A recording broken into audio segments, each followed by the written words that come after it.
정치를 건강하게 정치 주치. 오늘도 저희 옆자리에는 신현영 전 의원이 나와 계십니다. 저 의원님 안녕하십니까? 안녕하세요. 반갑습니다. 네, 오랜만입니다, 의원님. 예, 잘 지내셨죠? 너무 더워가지고 네. 다들 온열 질환 이런 부분에서 뭐 서울이 37.1도? 아 정말 네. 벌써 7월 초인데 그럼 앞으로 네. 7월 8월 어떻게 보내야 될지 모르겠어요. 이 더운 날 또 정치 이야기를 하니까 더 스트레스 받으신 분도 있을 것 같아요. 그래도 예. 정권이 바뀌어서 음. 조금 국민들의 불쾌 지수는 떨어진 것 같습니다. 그러니까 요즘 막 그 뉴스 보는 재미가 있다라는 분이 의외로 많아요. 그리고 대통령이 바뀌면 예. 이렇게 대한민국이 발전할 수 있구나. 뭔가 일하는 정부구나. 사실 지난 몇 달간은 대통령 없어도 그냥 대한민국이 굴러갔었잖아요. 굴러갔죠, 예. 굴러가긴 한다는 걸 느꼈는데 제대로 굴러가려면은 어떤 정권이 어떤 정치적 역할을 해야 되는지를 지금 보여주고 있는 게 아닌가. 지난 한 달은 그랬다고 봅니다. 그렇죠. 예. 지금 바쁘시죠? 환자 돌보랴 또 이렇게 유튜브 참석하시랴. 아유, 제가 JTB에 강연하시랴. 도움이 돼야 될 텐데. 아닙니다. 지난번에 했더니 그 주위 반응이 정말 똑부러지게 말씀 잘하신다. 똑순이라 막 그런 말도 하시더라고요. 주위에서 많이. 제가 가진 건 별로 없지만 그래도 네. 열심히 성실성을 한번 네. 또 오늘 임해보겠습니다. 네. 저희가 이렇게 조금 전에 말씀을 나눈 사이에 제가 이제 한번 서치를 해봤더니 그런 얘기가 나와요, 지금. 민중기 특별검사팀이 2022년 보궐선거 공천 개입 의혹을 수사하는데, 지금 윤상현 의원의 국회 사무실, 그리고 김영선 전 의원의 자택, 그 다음에 김상민 전 부장검사의 자택을 압수수색했다. 그래서 문서자료와 PC 등을 확보했다라고 하는데, 보셨나요, 의원님? 예, 기사 봤습니다. 그래서 민중기 특검이 사실은 내란 특검보다는 후발주자로 시작을 했어요. 그렇죠. 근데 네. 민중기 특검 첫날에 치우침 없이 특검을 진행하겠다라고 발언을 했었는데 지금 이렇게 압색이 들어갔다는 거는 뭔가 근거가 있다는 거죠. 네. 실제로 윤상현 그때 공관위원장이었잖아요. 그래서 나는 대통령 전화를 받은 적이 없어요. 이렇게 불문했던 그랬죠. 기억이 네. 있어요. 그럼에도 불구하고 김영선 좀 해줘라. 했던 윤 대통령의 그 말이 아직도 저는 기억이 나는데 그런 부분에 있어서 이번 22대 총선에서의 국민의힘의 공천 개입에 있어서 김영선 그리고 김상민 전 검사 예. 이분은 또 정말 놀랍게도 검사이면서 또 그 지역에 가가지고 나 예. 출마하겠소라는 약간의 그런 정치적 행위를 했다가 또 예. 문제도 되고 그랬었는데 그렇죠. 예. 김건희 여사가 사실 김상민 그 검사를 챙겼죠. 챙겼죠. 왜냐? 예. 김상민 검사 조국 수사 때 열심히 했으니까 좀 보답해줘야 된다. 이런 보훈 인사를 22대 공천에서 하려다가 이제 발목 잡혔다. 인재부터 시작이다. 그래서 22대 지금 국민의힘의 의원님들이 그 100여 명은 있으시잖아요. 예. 그분들 여러 가지 감정들이 있을 거예요. 나는 그러면 올바른 공천 대상자인가? 아니면 나는 특혜를 받았는가?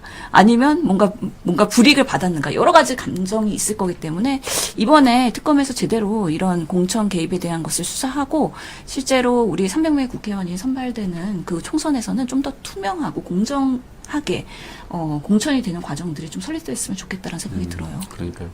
참고로 제가 이 유튜브 방송을 진행하면서 예. 가끔씩 김건희 여사라고 했다가 댓글로부터 많이 혼났습니다. 여사라고 하면 안 돼요? 이제? 그러니까 김건희 씨라고 해야 된다고 댓글에서 그러니까 제가 그래서 그 뒤에 지상파 방송 뉴스를 봤어요. 예. SBS, MBC, KBS를 봤는데 예. 뉴스 때 김건희 여사라고 김 여사 이렇게 하더라고요. 예. 그래서 저도 고민하다가 어떤 때는 김건희 씨, 어떤 때는 김건희 여사 그랬는데 예. 댓글에 앵커가 왜 피의자를 예. 여사라고 하느냐고 혼났어요. 그러면은 윤석열 전 대통령은 어떻게 해야 돼요? 그러니까 그거는 또 용인을 하시더라고요. 그 댓글에. 그래요? 근데 윤석열 전 대통령이고 김건희 씨라고 해야 돼요. 우리 예. JTB 뉴스 유튜브 그리고 방송에서는. 효율적으로 줄여서 윤건희 이렇게 얘기하면 되는 거죠? 오해 없으시기 바랍니다. 예. 근데 잘 아시는 것처럼 그때 명태균 녹취록에 저도 이렇게 지금 기억이 생생하는데 윤석열 전 대통령이 내가 김영선이 경선 때부터 열심히 뛰었으니까 김영선 일을 좀 해줘라고 했는데 말이 많네 당에서라고 했던 그 파일이잖아요. 당에서 말이 많네. 네, 뭐 네, 있죠. 그렇잖아요. 그래서 녹취록이 정말 충격적이었는데 지금 이와 관련해서 지금 수사를 하는 거잖아요. 그렇죠. 그 당시 공관위원장이 윤상현 의원이었기 때문에. 예, 예. 그렇죠? 그렇죠. 지금 16개 김건희 특검에서의 수사 하나 중에 명태균 씨의 공천 개입 사건이 있고 명태균 씨에 대한 그 수사들이 다 이 특검으로 이첩이 된 상황이기 때문에 이제 수사가 많이 진행이 된 부분이 있는데 그것과 김건희 그리고 그것과 윤석열 대통령 그리고 윤상현 사실 의원에 대해서는 전혀 지금 조사가 되지 않은 부분에 대해서 집중적으로 이제는 그 윗선까지의 개입을 확인해서 이런 부분에 정제를 하겠다라는 특검의 그런 의지가 익혀지는 오늘입니다. 자료 다 파기하지 않았을까요, 근데? 아, 증거인멸, 지금, 네. 지금 집에 가서 압수수색 한다고 하는데, 이미 핸드폰은 다 바꿨을 거라고 생각하고요. 그러겠죠. 핸드폰 다 봤을 네. 겁니다. 그 안가 효동 사인도 다 핸드폰 보냈다고 막. 그렇죠. 되게 정권 바뀌고 나서 제일 먼저 하는 게, 아니면 그 전에라도 하는 것이 핸드폰 바꾸는 거일 거기 때문에, 증거인멸에 대한 그런 정황을 찾는 것도 하나의 또 의미가 있을 수 있겠다라는 생각이 듭니다. 의원님 혹시 핸드폰 바꾸시겠습니까? 저는 핸드폰을 적어도 우리가 통상 2년에 한 번씩은 바꾸잖아요. 그렇죠. 예, 예. 근데 사실 저도 물건을 한 번 쓰면 오래 써요. 그래갖고 예. 사실 자동차도 제가 11년째 쓰고 있는데 국회의원 4년 하면서 왜 렌트 안 하고 옛날 차 쓰냐고 컴플레인이 되게 주변에서 많았어요. 아, 예. 예, 그래서 제가 물건을 오래 쓰는 편이긴 한데 그래도 정기적으로 바꿀 때는 바꿔야 된다라는 생각을 갖고 있지만 의도적으로 바꿨을 때는 오히려 오해받을 수 있기 그렇죠. 때문에 예, 예. 그런 부분에 있어서는 신중할 필요가 있다라는 또 생각 듭니다.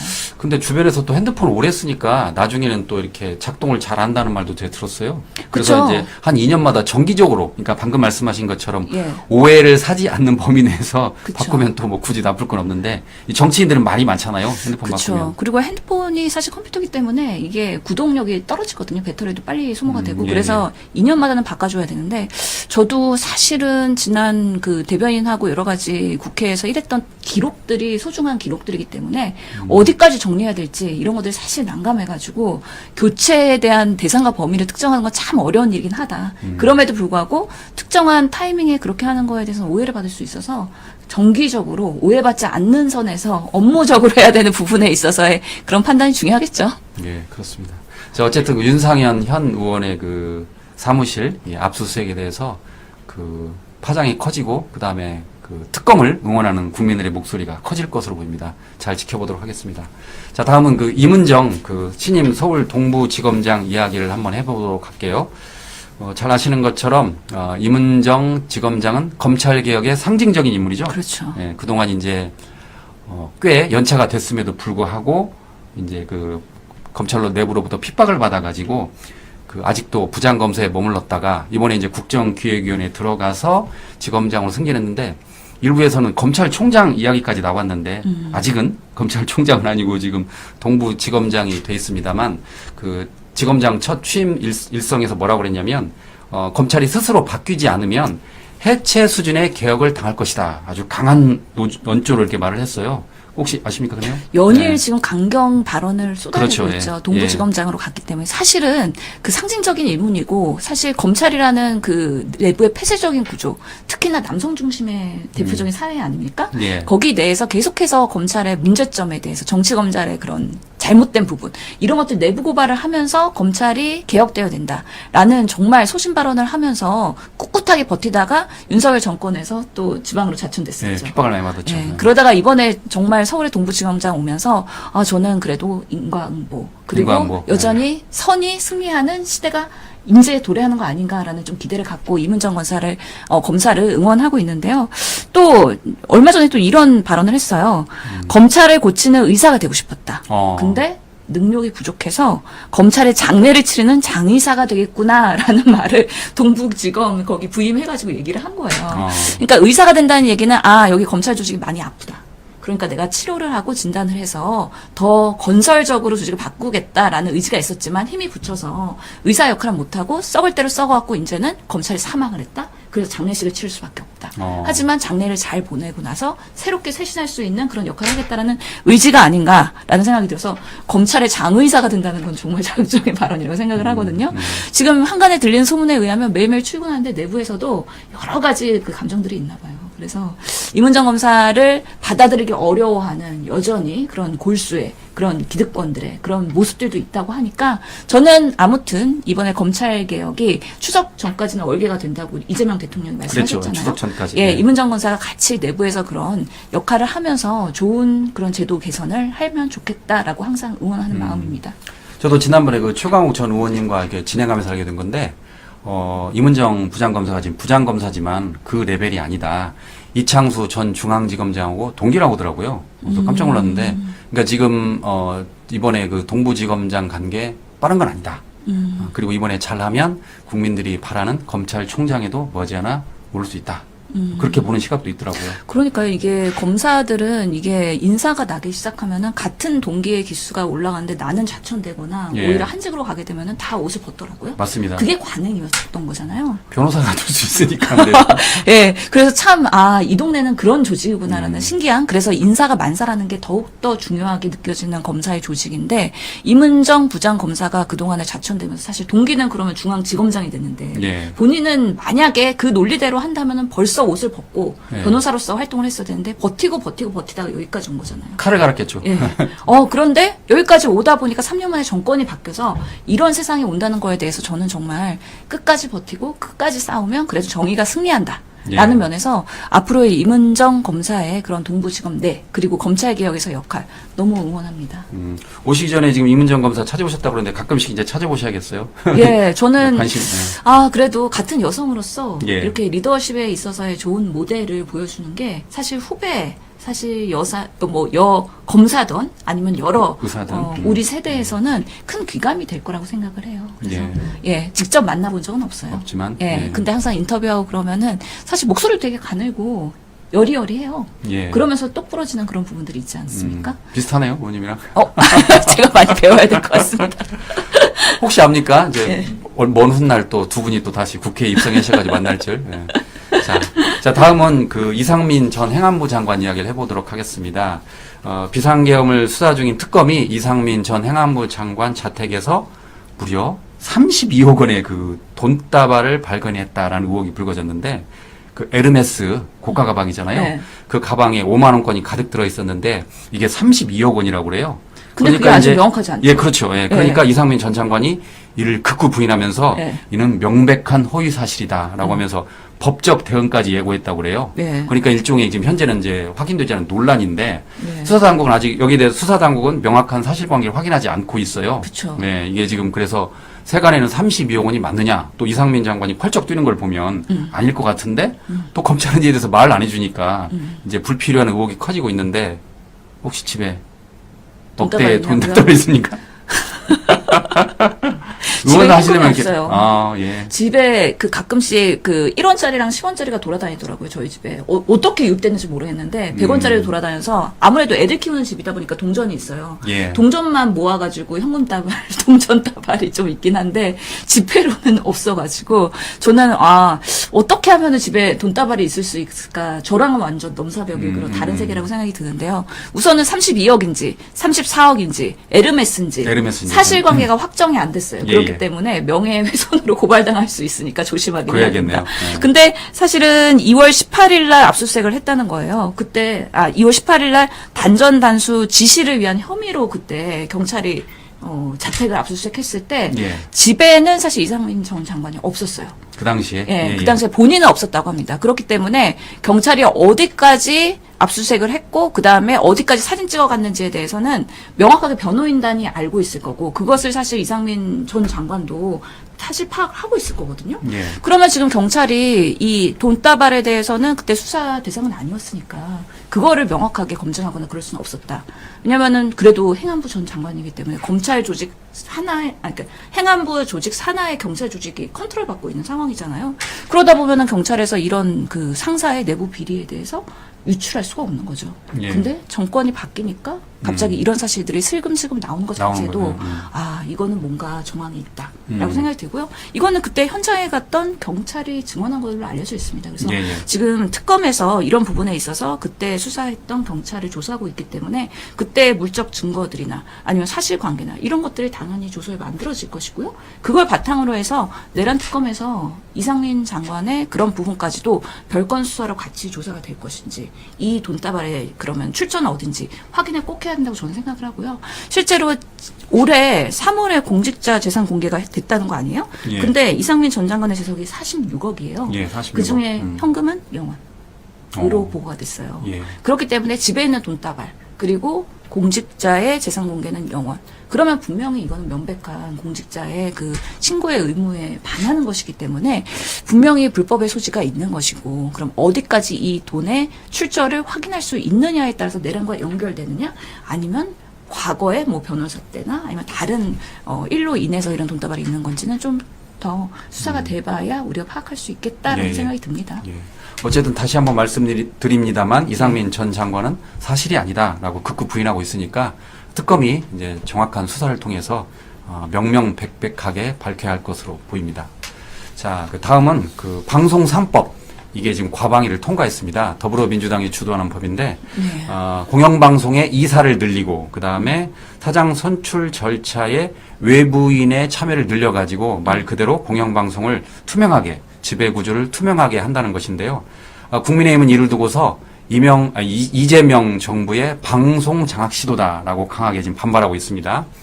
이 과정에서 그 이진숙 방통위원장이 아전인수 해석격으로 좀 말이 많았는데 내용을 보니까 이재명 대통령이 그 방송 3법 방통위 안을 만들라라고 이진숙 위원장에게 지시를 했다라는 거예요. 그러니까 우리 최민희 위원장이 가만히 있을 뿐이 아니잖아요. 그렇죠. 사실관계 들어갑니다. 들어갑니다. 그래서 바로 사실관계하겠습니다 해가지고 이제 그 확인을 했더니 또 바로 대통령실에 팩트 체크를 했더니 대통령실에서 그런 적이 없다.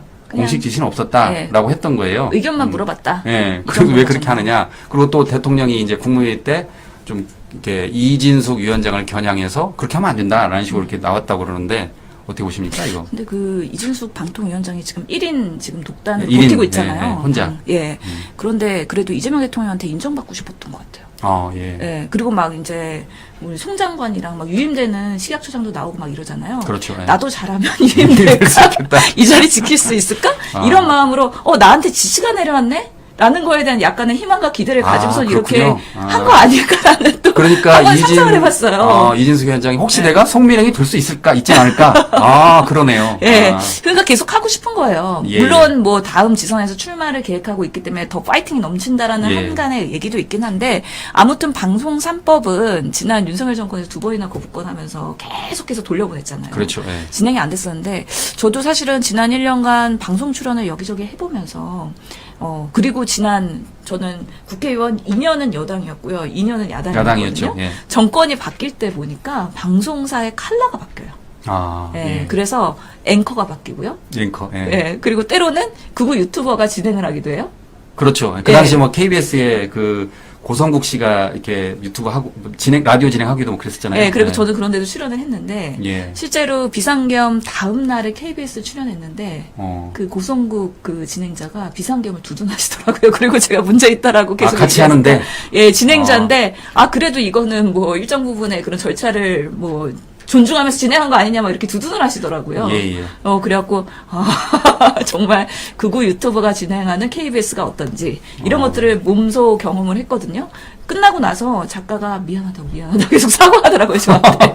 그러니까 이게 공영방송이라는 게 정권이 바뀔 때마다 색깔이 바뀌고 메시지가 바뀌고 이렇게 흔들리는 구조로 가면 안 된다는 거죠. 예. 그렇기 때문에 방송 3법 사실은 지금은 우리가 여당이고 여대 야소이기 때문에 얼마든지 공영방송을 휘저으려면 할 수 있는데 우리는 그렇게 하지 않겠다라는 의지라고 저는 읽히거든요. 예. 그렇기 때문에 지금 KBS, MBC, EBS의 이사회의 공영지배 구조를 좀 더 건설적으로 바꾸겠다. 그동안은 국회 추천목이 과반이었다고 하면은 예를 들어서 KBS 같은 경우에는 15명으로 이사를 늘리면 국회목을 6명으로 해갖고 오히려 과반이 안 되는 방식으로 똑같이 MBC나 EBS도 13명 중에서 5명만 국회목이로. 왜냐하면 국회목이라고 하면 아무래도 여야 몇 명 그리고 여야 몇 명씩 이렇게 추천을 하다 보니까 정치적으로는 좀 편향될 수 있는 이사들이 있다는 거잖아요. 그렇기 때문에 조금 더 이 학계에서 또는 이 전문가에서 이런 이사회 추천을 하면서 구조를 바꾸면 정권이 어떻게 바뀌더라도 그냥 언론은 언론대로 가는 스탠스를 유지할 수 있는 구조를 만들겠다는 거기 때문에 완벽한지는 잘 모르겠지만 시도해볼 만하다. 그리고 지금 과방위를 통과하고 본회의를 앞두고 있기 때문에 사실 이렇게 야당이 반대를 하고 이게 뭔가 노조를 위한 또 언론사가 되는 거 아니냐 이런 우려를 하고 있긴 한데 꼭 그렇게 되지는 않을 것 같다는 생각이 들어서 저는 이 부분에 있어서 이재명 대통령도 같이 찬성하고 이제 추진하는 방향으로 가고 있는 거 아니겠습니까? 그런 면에서는 한번 바꿔볼 필요가 있다라고 생각합니다. 그렇죠. 그러니까 그 국민의힘 그 박정훈 의원이 과방위에서 이게 되면은 그러니까 악마는 디테일이 있다라고 말을 하면서 뭐라고 그랬냐면 KBS 박장범 사장의 임기가 남았는데 디테일을 보면 박장범 사장의 임기를 단축하려는 게 아니냐라고 이렇게 이야기를 했어요. 그러니까 그 당시 그 노종면 의원이 그 소유할 때 국민의힘 잘 오지도 않았지 않냐. 잘 알지도 못하면 왜 그러냐. 막 큰 소리를 치던데, 그러니까 어떻게 될지 좀 지켜봐야겠습니다만, 큰 틀은 제가 봐도, 공영방송의 그 공정이사를 늘려가지고 국민들이 이렇게 사장들을 이렇게 선발할 때 관여할 수 있게끔. 그래서 외풍으로부터 좀 지키려고 하는 것 같은데, 국민의힘은 지금 어쨌든 이게 방송 장악이라고 반발을 계속 하고 있으니까. 예. 근데 또 명분이 없어요. 왜냐면 박장범 사장도 왜 사장이 됐나요? 파우치. 그렇죠. 파우치. 우리가 그 신년 기자간담회 할 때 윤석열 예. 전 대통령과 박장범 앵커가 같이 인터뷰하면서 파우치로 축소하고 여러 가지 그 기자간담회 전에도 뭐 둘이 이렇게 건설적인 뭐 내용의 대화를 예. 했다고 하는데 그런 교감을 가지고서는 사장으로 픽된 거잖아요. 예. 결국에는 이게 대표적인 권력 장악 시도라고 저희는 생각하는 건데 그렇죠. 예. 그런 부분에 있어 박장범 사장의 그 임기를 뭔가 보존하려고 한다는 그런 예. 국민의힘의 의견이 국민들한테 얼마나 설득력이 있을지는 예. 저는 그렇지는 못할 거라고 생각합니다. 그 당시에 지금 박민 그 전 KBS 사장이 멘붕이었다는 거 아니에요. 이제 본인이 이렇게 연임할 수 있다라고 이렇게 알고 있는데 갑자기 이제 박장범으로 바뀌었다. 그래가지고 과음을 좀 했나 봐요. 그래서 이제 과방에 갔는데 이제 얼굴이 좀 붕 떠가지고 누렇게 떠가지고 힘드니까 최민희 위원장이 그때 그랬어요.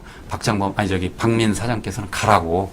어제 충격받았는데 여기 있는 게 좋지 않을 거다고. 오죽했으면 최민희 이제 그런 말까지 했겠습니까? 그래서 결과적으로는 박장범 사장이 됐는데 자, 이제 이게 뭐 과연 그 이재명 정부의 언론 장악 시도인지 아닌지는 지켜봐야겠습니다만 예.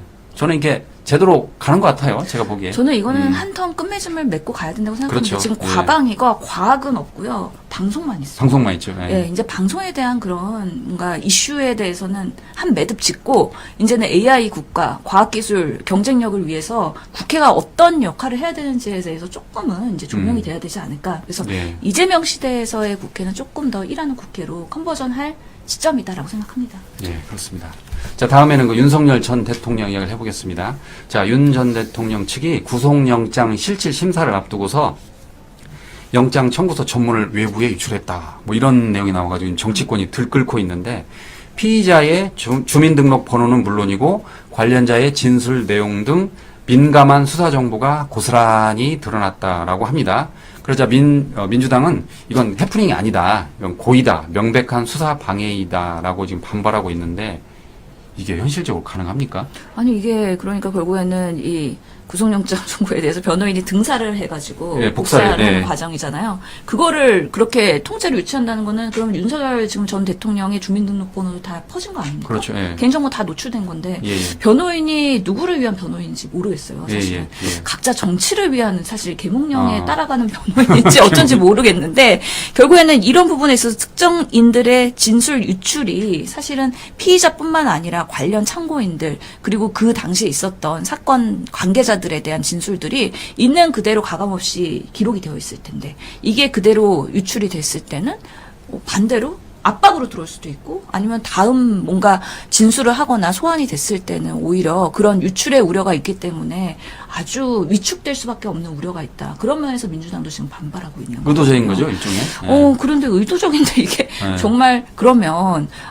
이게 정당하느냐에 대한 문제점에 대해서 우리가 다시 한번 생각을 해볼 필요가 있는 건데 하여튼 이 유출되는 거는 특검팀의 입장에서도 특수공무집행 방해 그리고 대통령 경호법 위반 여러 가지 부분에 있어서 지금 구속영장을 청구하고 그 청구의 근거가 그런 구체적인 진술들이었던 건데 이것을 공개하는 것이 과연 정말 윤석열 대통령한테 유리한 건지 잘 건가? 모르겠어요. 예, 예. 왜냐하면 구속영장 청구되고 나서 계속해서 관련된 단독이 나왔거든요.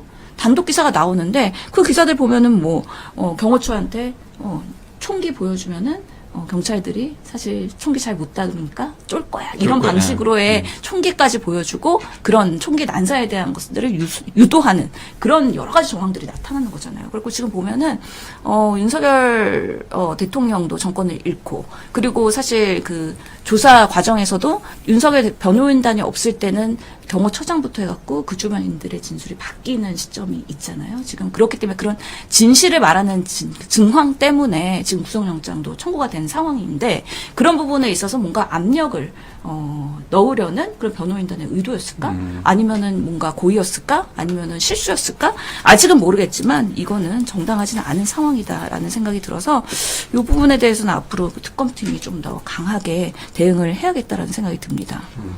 그러니까 그 SBS 8시 뉴스 단독 보도를 보면 이런 게 나왔었어요. 그 김상훈 그 경호처장이죠. 경호차장이 윤석열 대통령 대변인이 그 빠진 뒤에 그 기존과 달리 술술술 풀더라는 거예요. 그러니까 네. 이제 어쨌든 관련된 그 윤석열 전 대통령 부하들 입장에서는 부담이 되는 거예요. 윤석열 대통령 때문에. 예? 그런데 이런 것까지 또 이렇게 유출했다는 거는 어떤 의도가 있지 않냐라는 생각을 해보는데. 그렇죠. 예. 그래서 옛날에는 사실은 이런 조서가 만들어지면은 검찰들이 피의 사실 공표를 하면서 슬금슬금 언론에 흘려갖고 그게 문제가 됐어요. 그렇죠. 예, 예. 그런데 이번에 특검팀은 절대 유출하지 않았다. 라는 것 때문에 이거는 명확하게 변호인단을 통해서 유출된 걸 수밖에 없는 것인데 또 최근에 이런 JTBC 보고도 있어요.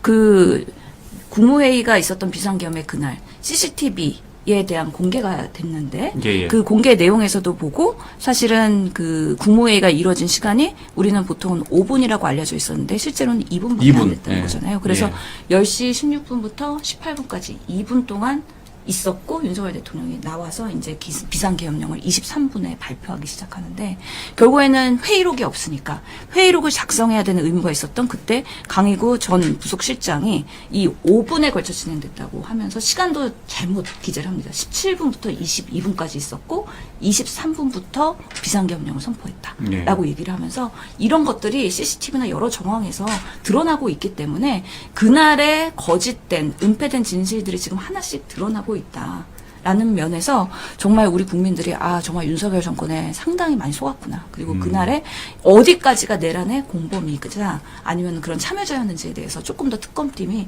제대로 된 수사를 지금 진행하고 있다라는 좀 믿음이 가는 여러 가지 보도들이 지금 나오고 있는 상황이라고 생각합니다. 그래서 제가 조금 전에 그 드린 말씀을 다시 한번 보면은 그 김성훈 전 차장이죠. 경호차장이 윤석열 대통령의 호위무사를 자처했다가 입을 닫고 있던 이 김성훈 전 경호처 차장이 특검 조사 때 태도를 완전히 바꿨다는 거예요. 그래서 왜 그러냐 그랬더니 기사 내용을 보니까 김성훈 전 차장이 그 객관적인 증거가 제시되면서 버티기 힘들었을 걸로 보인다. 비화폰 내역에서 윤석열 대통령과 주고받은 통화 사실이 드러났고 특검팀이 통화 시간대별로 따져 묻자 김성훈 전 차장이 술술 불었다. 뭐 그런 내용인데 어쨌든 이것도 다 특검 조사 때 다 드러날 거 보니까 한번 저희가 지켜봐야 될 것 같습니다. 자, 다음은 김건희 특검팀 이야기를 해볼 텐데요.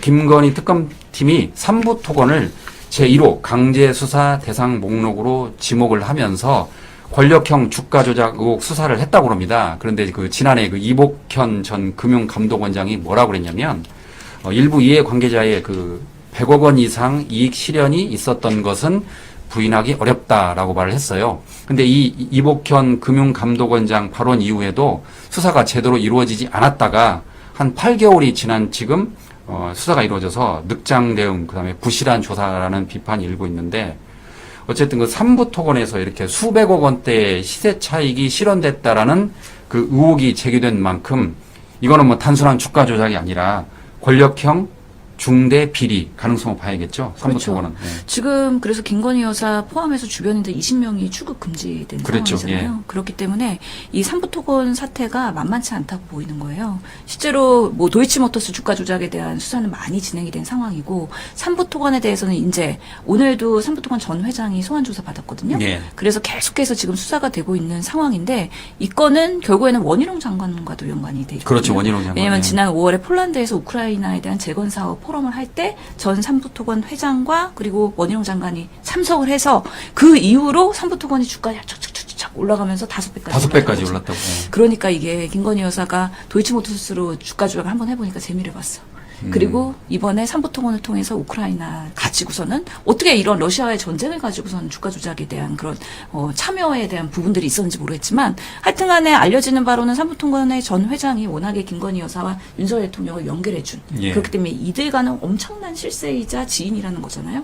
그런 부분에 있어서 원희룡 장관도 같이 부역을 했고 그랬기 때문에 이분도 출국금지 당하고 결국에는 그것도 양평 고속도로에 대한 이슈도 있고 모든 것들이 이게 연결되는 거예요. 근데 이 삼부토건에 관련해서 보면은 또 이종호 전 블랙버스트 블랙 인베스트먼트 대표. 대표가 참여가 되잖아요. 예. 왜냐하면 이게 또 멋진 최혜병 단톡방에서 이정호 대표가 3부 체크하고 예. 라는 거에 나오니까 이게 김건희 여사의 이슈가 결국에는 최혜병까지 연관이 되는 거고 임성근 사단장의 그런 구명운동 구명운동. 이런 거까지 연결되다 보니까 저는 지금의 내란 특검이 세 개가 따로따로 가고 있긴 한데 다 연결고리가 있는 상황에서 나중에서는 최종의 하나의 점으로 만날 것 같다. 예. 그리고 결국에는 그 하나의 점에는 김건희 여사를 지키기 위한 윤석열 대통령 그리고 무리하게 비상계엄을 선포한 윤석열 대통령과 그 측근들 이런 것들에 대한 것들이 전모로 제대로 그림이 그려지지 않을까라는 생각이 들어서 지금 뭐 새 특검이 열심히 다 하고 있는 거에 대해서는 응원을 하고 그 새로운 사실에 대해서 계속해서 국민한테 알리면서 얼마나 지난 정권에서의 그런 정말 말도 안 되는 그런 권력형 비리가 많았었는지 제대로 수술하고 제대로 이제는 메스로 안 된다는 거잖아요. 칼로 도려낸다는 거잖아요. 칼로 도려내, 예. 누가 그랬잖아요. 그만큼 제대로 수술해야 된다고 생각합니다. 예.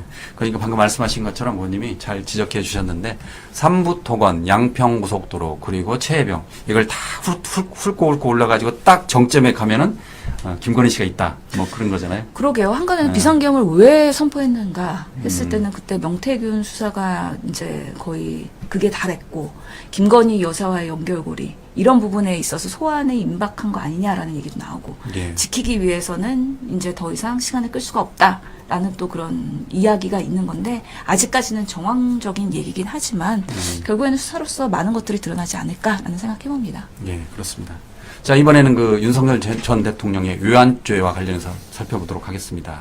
윤석열 전 대통령이 북한의 도발을 유도하기 위해서 평양에 무인기, 그러니까 드론을 보내가지고 군사적 긴장을 인위적으로 조성했다라는 이런 의혹이 제기되고 있는데, 민주당 부승찬 의원은 군 형법상 불법 전투 개시죄가 적용될 수 있다. 그러면서 이 죄는 형량이 사형뿐이다라고 강조했다는 거예요.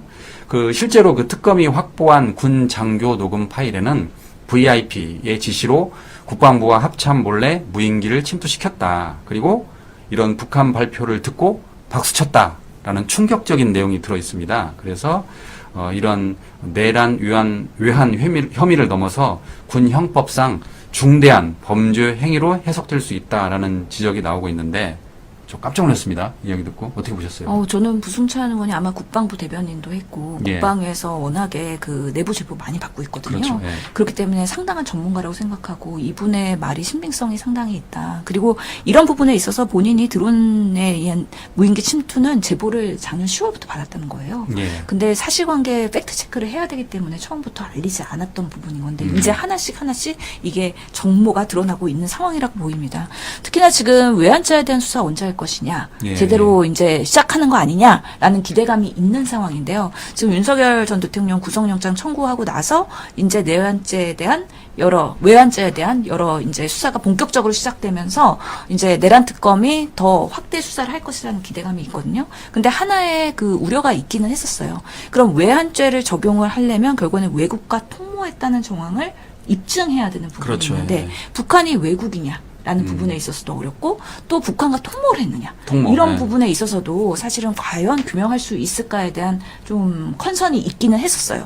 그런 부분에 있어서는 외환자가 아닌 실제로 군형법을 적용할 수 있는 일반 이적 행위 이런 부분에 있어서의 군형법상 불법 전투 개시죄 이런 것들에 대한 유권 해석을 이제 생각을 하는 방향이기 때문에 이 부승찬 의원의 합리적인 얘기를 토대로 해서 특검이 아마 외환죄 플러스 이런 부분까지도 계속 검토를 할 거라고 생각하고요. 지금 민주당에서도 계속 외환죄 수사해야 된다라고 계속 얘기를 하고 그렇죠. 있거든요. 그렇기 때문에 그동안에 국방부가 이거는 국가의 기밀이고 전략상 증언할 수 없고 말씀드릴 수 없고 그래서 국회에서도 계속 이게 공회전하고 있었는데 이제는 정권이 바뀌었고 정말 비상계엄의 전목을 드러내야 되는 지금 상황에서는 국가의 그런 큰 데미지가 없는 선상에서는 충분히 국민들한테 설명하고 소명할 필요가 있다. 그러면서 내란 특검이 더 열일할 거라고 기대를 합니다. 어쨌든 그 내란 특검이 윤석열 전 대통령 청구를 했는데 지금 외환죄는 빠져 있잖아요. 그렇죠. 예, 그러니까 이제 일단 그 외환죄를 뺀 걸로만 청구를 했는데 일단 다시 구속시킨 다음에 외환죄까지 조사를 하면 이제 고구마 동굴처럼 막 나올 것 같아요. 그러니까 내일 구속영장 실질 심사가 있는데 예. 결과를 지켜봐야 되겠지만 신병 확보를 아무래도 하면 그 외환죄에 대한 수사와 조사를 조금 더 효율적으로 빠르게 할 수 있지 않을까. 그래서 매번 이 조사받으러 나올 때마다 뭐 9시에 나오냐 10시에 10시에 나오냐 뭐 나오냐. 그런 부분에 있어서 실갱이하고 내일은 어렵다 내일 모레 나간다 이런 방식으로의 비효율적인 그렇게 예. 비협조적인 윤석열 대통령의 모습을 우리 국민들이 더 이상은 보고 싶지 않다라는 그런 의미에서의 내일의 구속영장을 한번 결과 지켜보겠습니다. 근데 뭐 처음에는 10시에 온다고 그랬다가 결국은 특검에 나오라는 대로 9시에 나오고. 9시 1분에 네. 나왔죠. 그러니까 1분 늦었네요. 네, 1분의 자존심을 지켰죠. 쪼는 거죠. 그러니까 10시에, 누구나 10시에 나올 줄 알았는데, 결국 이제 9시에 나왔는데, 1분의 자존심. 본인이 아. 검찰총장이었기 때문에 이게 예. 특검에서의 특검 검사의 무서움을 분명히 알고 알고 있습니다. 있죠. 예. 그리고 예. 그들을 노여하게 했을 때 본인이 예. 어떻게 불이익을 받을지 그러겠죠. 이런 것들에 대한 후환이 분명히 두려움이 있을 겁니다. 아니, 그럼에도 불구하고 처음에는 지하 주차장으로 들어가게 해주세요. 10시에 가겠습니다. 그러다 결국은 다 이렇게 포기하고 그냥 9시, 이제 말씀하신 대로 1분은 늦었지만. 일말의 자존심은 남아있습니다. 왜냐하면 그 윤석열 대통령을 아직도 보고 싶어하는 지지자들이 현장에 나와서 예, 예. 좀 비켜요. 좀 지지자들 지자들은 얼굴 보게 비키라고 했다는 거 아니에요? 그들을 보면서 지금 본인의 존재의 이유를 사실 이렇게 합리화하고 있을 거기 때문에요. 조금이라도 때가 10시, 대부분의 뭐 조사는 10시인데 또 9시에 나만 불이익 이러면 또 구구 유튜버들이 왜 윤석열만 과잉수사하냐 이러면서 또 쉴드 치게 되는 거거든요. 네. 그런 부분에 있어서 약간의 그런 극우 지지자들의 자존심을 세울 수 있는 단서들을 하나씩은 만들어줘야 된다는 게 나름 그 변호인단과의 모종의 그런 그렇군요. 소통이지 않을까라는 생각해봅니다. 의원님의 명언입니다. 1분의 자존심, 윤석열 전 대통령의 1분의 자존심. 자, 그 1분의 자존심이 어떻게 될지 지켜보도록 하겠습니다. 자, 다음에는 그 백혈용 경정, 그러니까 마약 수사 관련해서 이야기를 해보겠습니다. 잘 아시는 것처럼 2023년 인천공항을 통해서 들어온 말레이시아산 마약 사건은 이게 엄청났죠. 알고 보니까 말레이시아 마약 조직의 필로폰 밀 반입에 대해서 대한민국 관세청 세관 공무원들이 연루됐다라는 의혹을 우리 백혈용 그 경찰 수사팀이 조사를 했는데 이게 지금 당시 대통령실에 의해서 부당한 외압을 받았다라고 폭로되면서 일파만파로 커진 건데요. 246만 명의 투약분 그리고 필로폰 74kg 돈으로 따지면 뭐 2,200억 원어치 이렇게 어마어마한 양인데 백혈용 경정은 이를 두고 뭐라고 그랬냐면 경찰 수뇌부의 침묵 그리고 관세청의 조직적 방해 여기에 검찰이 수사를 방해했다라고 지금 폭로를 했습니다. 여기에 또 윤석열 전 대통령이 연관되지 않았냐라고 의혹까지 제기했는데 자 특검 마약 수사를 둘러싼 수사 어떻게 진행될 걸로 이것도 보십니까? 김건희 특검 16개 중에 하나가 포함이 되는 예, 예. 거예요. 그래서 사실은 어떻게 보면 윤석열 정권에서 표방했던 게 마약과의 전쟁이었거든요. 그래서 그때 이태원 참사 있을 때도 마약 수사하려고 상당히 잠복하고 있다가 그런 사단이 났던 거잖아요. 그런데 오히려 이런 인천 세검에서의 마약 수사를 칭찬은 못 해줄 망정. 처음에는 오히려 칭찬했다는 거 아니에요? 네. 처음에는. 네, 처음에는. 어느 순간 외압이 들어와. 외압이 들어온 뒤부터. 예, 그 언론 브리핑 하지 마라. 네. 그리고 사건을 축소하기 위해서 하여튼 백희령 정정에 대해서 상당히 좌천시키는 좌천시켰고, 방식으로의 네. 그 수사를 무마하려는 그 보이지 않는 뒷손이 누구냐. 라는 거에 대해서 많이 드러날 필요가 있다는 면에서 지금 김건희 여사의 16개 의혹 수자 중에서 이건 민중기 특검이 계속해서 예. 밝혀내야 되는 거고 백혜령 검장의 그 억울함에 대해서는 또 해소를 해줘야 되는 부분이 분명히 있는 거라고 생각을 하거든요. 얼마 전에 이제 민변에서도 참여연대에서도 이 부분에 있어서 고위 공직자 특히 김광호 서울경찰청장과 고강호 관세처장 이런 분들 그 당시에 고위 공직자였던 분들에 대한 수사가 필요하다라고 또 기자회견을 했어요. 그렇기 예. 때문에 이 부분은 어디까지 연결됐고 결국에는 그 뒤에 김건희 여사가 포함되어 있는지 그리고 이 과정에서 또 이종호 씨가 또 참여를 하게 됩니다. 네. 그래서 이종호 전 대표가 상당히 많은 부분에서 김건희 여사의 정권 그래서 윤석열 정권에서의 역할을 한 것 같아서 이런 부분들이 조금 더 드러날 필요가 있다라고 생각을 합니다. 예. 자, 이번에 국민의힘 의견을, 이야기를 좀 나눠보도록 하겠습니다. 그 국민의힘 박수영 의원이, 25만 원이죠. 부산 시민은 25만 원이 필요 없다라고 발언을 했어요. 그런데 정작 본인이 뭐라고 그랬냐면 후원금 모금 계좌를 공개했습니다. 그러니까 앞뒤가 안 맞잖아요. 네, 25만 원 필요 없다면서 나는 후원금 모집하겠다. 그러니까 그 생계가 어려운 시민들이 이제 반발을 했어요. 아니, 언제는 25만 원 필요 없다며 왜 굳이 당신은 후원금을 이렇게 모금하느냐 그랬는데 그러자 박수영 의원이 뭐라고 했냐면 이게 지금 산업은행 이전이야말로 이렇게 지역화폐 25만 원보다 더 명백하게 도움이 된다. 그러니까 25만 원 안 줘도 되니까 부산에 산업은행을 이전해달라라고 이렇게 민생 지원금을 계속 비판했다는 건데 어떻게 보셨어요 거기에 대해서는? 아니 지금 그러니까 부산 지역구 의원들이 이게 부산 지자체도 그렇고요. 국민의힘이 이게 뭔가 일관된 목소리를 내고 있지 않아요. 네. 실제로 보면 우선은 박수영 의원부터 얘기하면 대부분은 사실 1차 지원금은 15만 원입니다. 그리고 차상위가 40만 원이고요. 예, 예. 그다음에 그 기초생활수급자가 50만 원 받는 55만 원 아닌가요? 50만 원인가요? 50만 원으로 알고 있는데. 아, 예, 예, 그래서 사실은 그러면은 뭐 소득 상위 10%든 그렇지 않든 간에 15만 원을 기본적으로 받는 누구나 거예요. 15만 원 받는 거죠. 예, 그래서 저는 이번에 본회의에서 추경이 통과될 때 국민의힘 의원들이 나갔잖아요. 예. 아, 국민들이 그래도 15만 원의 민생 그 지역화폐 받으시면 좋아할 텐데. 소고기 사 먹거나 아니면 과일 사 먹거나 평소에 그런 민생 못했던 것들을 하시면서 아, 그래 정권이 바뀌니까 이런 혜택도 받는구나라고 하면서 즐거워하실 텐데 그 성과를 왜 국민의힘은 가져가지 않는가라는 거에서 한 번 안타까움이 있었고요. 박수영 의원 같은 경우는 부산 시민들도 사실 15만 원이든 25만 원이든 받으면은 부산의 그 소상공인과 자영업자들의 경제가 선순환이 되는 거잖아요. 결국에는 예. 승수효과를 가져오는 건데 왜 본인은 25만 원이 필요 없었는지 모르겠지만 왜 지역 주민들의 그 지역 화폐를 받을 권리를 본인이 차단해 버리는 건가요? 그러면서 나한테는 후원해달라고요? 후원해달라. 아. 그러면은 시민들이 받을 거는 못 받고 후원은 해야 되니까 네. 뭔가 삥 뜯기는 느낌 아닌가요? 네. 그런 면에서 매우 이 지역구 의원의 시민의 감정을 적절하게 대변하는 데는 오히려 반했다는 생각이 들고요. 특히나 해수부 이전에 대한 이슈도 그렇습니다. 그렇죠. 부산 시민들이 좋아해요. 그런데 그 결국에는 해운대구 의원이 지금 반대한 거잖아요. 예. 해양의 산업들이 활성화될 거기 때문에 오히려 충청도 지역 주민들이 조금 걱정할 수는 있겠죠. 예. 그런데 국민의힘에서도요. 일부는 반대하고 일부는 찬성해요. 박현준 부산시장도 예전에 해수부 이전 찬성이다 이랬어요. 예. 그렇기 때문에 이게 국민의힘에서의 부산시에서 정치하는 분들이 이게 뭔가 말이 우후죽순이라는 거죠.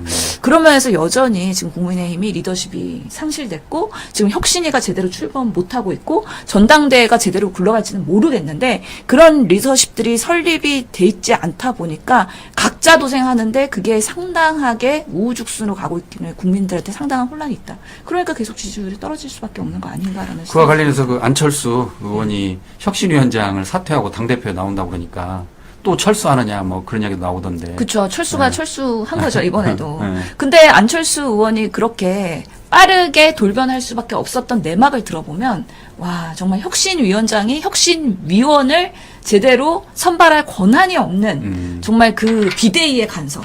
그러면 혁신위가 뭐 백서를 만들든 혁신안을 도출하든 이미 불보듯 뻔하게 비대위에서 안 받을 거 아니에요? 그렇죠. 그리고 이건 하지 말라 저거 하지 말라 이렇게 초안에서부터 간섭하려고 비대위에서 추천하는 위원들이 들어가려고 하는 거 아닌가요? 네. 그러면서 국민의힘은 여전히 기득권 정치 그리고 정말 권력 집중형의 그런 반성과 사과가 없는 그런 지도부들 이런 부분에 있어서 국민들이 상당히 많이 실망한다. 최근에 보면은 대구 시민들도 국민의힘의 지지를 철회하는 경우가 많던데요. 그래서 그러니까 이재명 네. 대통령이 그 TK에서 50%가 넘었다고 그러더라고요. 예. 여론조사. 그래서 국민의힘은 향하고 있고 민주당은 상향하고 있기 때문에 지금은 영남도 흔들릴 수 있다라는 위기의식 갖고 국민의힘도 조금 보수가 제대로 굴러갈 수 있도록 하는 데 있어서 분골쇄신에도 부족할 타이밍에 왜 이렇게 여전히 혼돈의 시기를 갖고 있는지 한간에는 뭐 1, 2년 내에 해결 안 된다고 본다는 예측들이 꽤 있습니다.